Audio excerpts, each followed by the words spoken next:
रात्रीचा व्लॉग सुरू करायचं कारण म्हणजे उद्या आम्हाला भाडं होतं बेळगावात ईदचं आणि दिवस आम्ही होतो कामात, त्यामुळे आता आम्ही चालले शिरपवाडीला जाऊन मित्राकडं गाडी घेऊन आम्हाला जायचो जत्राटला लाईट भरायला. मग मी एक गाडी घेतली आणि लाईट भरलेला टेम्पो लक्कीने घेतला आणि डायरेक्ट गेला गावाकडे. वाजलेला रात्रीचं 2. सकाळी मला लवकर 5ला उठायचं. रात्री 2ला झोपून सुद्धा सकाळी 5ला उठून लवकर आवरून बघा 6:30ला बाहेर पडला, कारण मला बेळगावात लवकर पोहोचायचं 9 पतर. आमचा शो होता काकती या गावात, म्हणजे बेळगावच्या अलीकडे 8 किलोमीटर आणि आमच्या गावात ते 70-73 किलोमीटर. मी निवांत बसलो बघा लाईटच्या गाडीत, कारण वाटत काहीतरी भूक लागली की नाही एकट्याला काहीतरी घेऊन खायला येतो, नाहीतर साऊंडच्या गाडीत बसलं की नाही पोरं डिगभर असतात, सगळं वाटून सकता ते झालताले वेळ म्हणून आमची साऊंडची गाडी 80 स्पीडने पुढे चालते बघा, सगळ्यांनी ओव्हरटेक करत. आणि ह्या बघा कंपनीत मी कामाला होतो गोल्ड प्लस. लय महिन्यानंतर मी चालू आहे बघा बेळगाव साईडला. डेव्हलपमेंट तर लय झाले बघा इकडे, कारण हायवेज एवढे भारी आहेत आणि जागेचे कॅमेरे तर लावल्यात. अजून आमच्या कोल्हापुरात पण एवढे कॅमेरे नाहीत. हे बघा स्पीड दाखवायचं मशीन त्यांनी सगळं लावलं इकडे. खाली जाईल तसं कर्नाटक एवढं सुंदर आहे की नाही, एक नंबर. हे कित्तूर चन्नामराणीचं जो आहे बघा. एकदा बघा मी जागेवर पोहोचलाव, म्हणजे काकतीमध्ये पोहोचलाव आणि तिथं पार्टीने गेल्या पहिला मला नाश्ता सांगितलेत बघा. आणि मेन म्हणजे इथली पोरं पण माझा व्हिडिओ बघते तो, त्यामुळे सगळी ब्लॉगर म्हणाले मला. मग सगळी पार्टीची पोरं गोळा झाली बघा.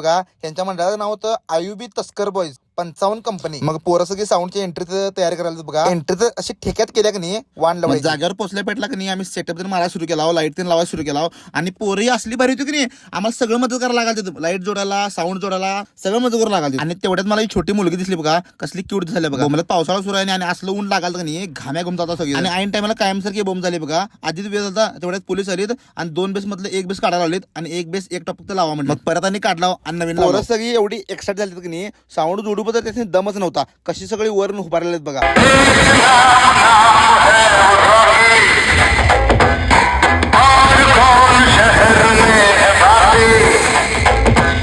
एकदाची मिरवणूक सुरू झाली आणि ही पार्टी का नाही पूर्ण गावाला बुंदी वाटायला आणि आईस्क्रीम पण वाटायला. माझं जर चालून एवढं पाय दुखायचं की नाही, जाऊन शेवटी गाडीत बसलो. मग थोड्या वेळा दादा केळं आणलं खायला. ही केळी बघा केवढी एवढी. मिरवणूक कुठून चिखलात घातली बघा. लिंबू आमचं चिखलात राडरबीड झाला. मग तेवढ्यात आपल्या एसडी साऊंड बेळगावची सर्व डीजे भीमॅक्स आले बघा प्लेइंग करायला. तिने पण वाण लोळे प्लेइंग. एकदा शो संपला बघा, मग आमचं सगळं पॅकअप करायला सुरू केला.